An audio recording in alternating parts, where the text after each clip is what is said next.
कृष्ण जी बहुत अच्छे आंकड़ों के हिसाब से और मंशा के हिसाब से जो कुछ किया है पिछले 6 साल के अंदर, बहुत अच्छा काम दिखाई देता है। विरोधी दल फिर भी उसका ऑपोजिशन उसके अंदर कोई ना कोई फॉल्ट ढूंढ लेते हैं, उनका काम फॉल्ट ढूंढना है। पर मेरा सवाल बेसिक है, इतना सब करने के बाद भी 6 सालों के अंदर फार्मर की इनकम पर कैपिटा बड़ी नहीं है जो बढ़नी चाहिए, जितना आपने इन्वेस्ट किया।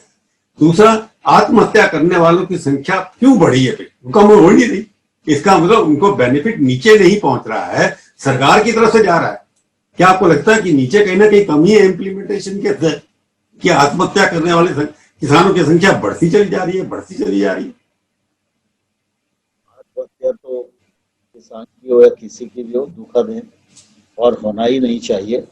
लेकिन हमारी लगातार इस बात की कोशिश रहती है कि राज्य सरकारों के माध्यम से संघीय व्यवस्था में सारी चीजें नीचे तक पहुंचें और जिन चीजों को डीबीटी किया जा सकता है वो भी सने सने करने का कोशिश की जा रही है। अब आप देखिए कि पीएम किसान सम्मान निधि का 75,000 करोड़ रुपया उनके अकाउंट में ही पहुंच रहा है। अब एक व्यक्ति को 6,000 रुपया मिलना है वर्ष में, तो उसमें कोई अमानत में खयानत नहीं है। और इसी प्रकार से हर तरफ ये कोशिश कर रहे हैं कि डिजिटलाइजेशन जैसे जैसे बढ़ेगा तो आम लोगों तक उसका लाभ पहुंचेगा। लेकिन जहां तक ये रिफॉर्म का मामला है, इस मामले में मैं आपके माध्यम से सभी लोगों को यही कहना चाहता हूं कि किसान बंधुओं को दुष्प्रचार से सावधान रहना चाहिए। लोग निजी स्वार्थों के कारण इस प्रकार की आलोचनाएं कर रहे हैं। इनमें से किसी को भी आलोचना करने का अधिकार नहीं है। कांग्रेस करने का अधिकार तो ऑपोजिशन तो ले नहीं सकते ना आप, उनका काम है बोलना। नहीं नहीं, मैं प्रभु जी इसलिए बोल रहा हूं कि कुल मिला के जो 3 रिफॉर्म हमने किए हैं जी, कांग्रेस पार्टी का, आप 2019 का मैनिफेस्टो उठा के देखो। उन्होंने जनता में प्रॉमिस किया कि अगर वो सरकार में आएंगे तो ये तीनों रिफॉर्म करेंगे। 10 साल तक यूपीए की सरकार रही, इस प्रकार के रिफॉर्म करेंगे ये बात प्रधानमंत्री मनमोहन सिंह जी से लेकर कृषि मंत्री शरद पवार तक करते रहे। कुछ लोगों के दबाव और प्रभाव में वो हिम्मत नहीं कर पाए। पंजाब का जब चुनाव हुआ तो पंजाब कांग्रेस पार्टी का जो मैनिफेस्टो है उसमें इन तीनों विषयों की उन्होंने बात की।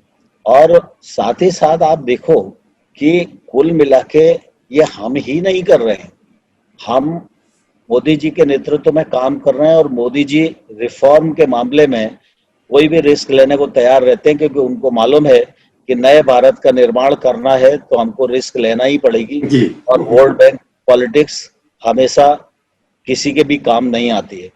और इसलिए इन रिफॉर्म के बारे में शरद जोशी साहब इतने बड़े स्वेतकारी संगठन का किसान नेता हैं, उनका डिमांड ऑफ चार्ट देखो। वो बोलते हैं ईसी और एपीएमसी एक्ट समाप्त कर देना चाहिए, किसान को मंडी की जंजीरों से मुक्त करना चाहिए, संविदा खेती को प्रोत्साहित करना चाहिए।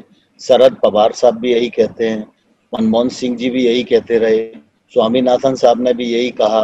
नेशनल ऑब्जेक्शन तो आपकी बात ठीक है की कि जो आप ठीक, रिकमेंडेशन आई उन्होंने भी यही कहा। मैं ये आप कहना चाहता हूं कि मैं किसी कांग्रेस या किसी से विरोध करने का अधिकार नहीं लेना चाहता और ना अधिकार को प्रतिबंधित करना चाहता हूं। लेकिन मैं इतना जरूर कहना चाहता हूं कि अगर कांग्रेस के लोग इन रिफॉर्म का विरोध कर रहे हैं तो पहले उनको सार्वजनिक रूप से प्रेस करके ये बोलना चाहिए कि वो अपने घोषणा पत्र से मुकर रहे हैं।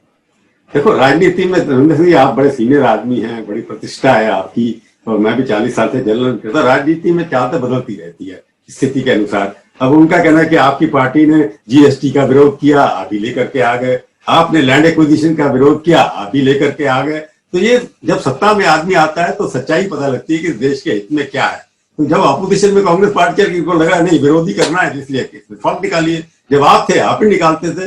पर सवाल जो उठता है, इस वक्त आपने पहले भी सवाल के जवाब दिया, किसान के प्रति इतना काम कि आपकी सरकार कर रही है, नरेंद्र मोदी जी कर रहे हैं, परंतु आत्महत्याएं कम क्यों नहीं रही है? संघीय राशि का आपने बात की, तो एक दो कारण आपकी स्टडी में भी आए होंगे कि क्या कारण है, क्यों आत्महत्या कर रहा है? मुझे लगता है कि लगातार जो प्रयत्न करेंगे उससे खेती मुनाफे में आएगी, किसान की आय बढ़ेगी, तो उस पर नियंत्रण होगा।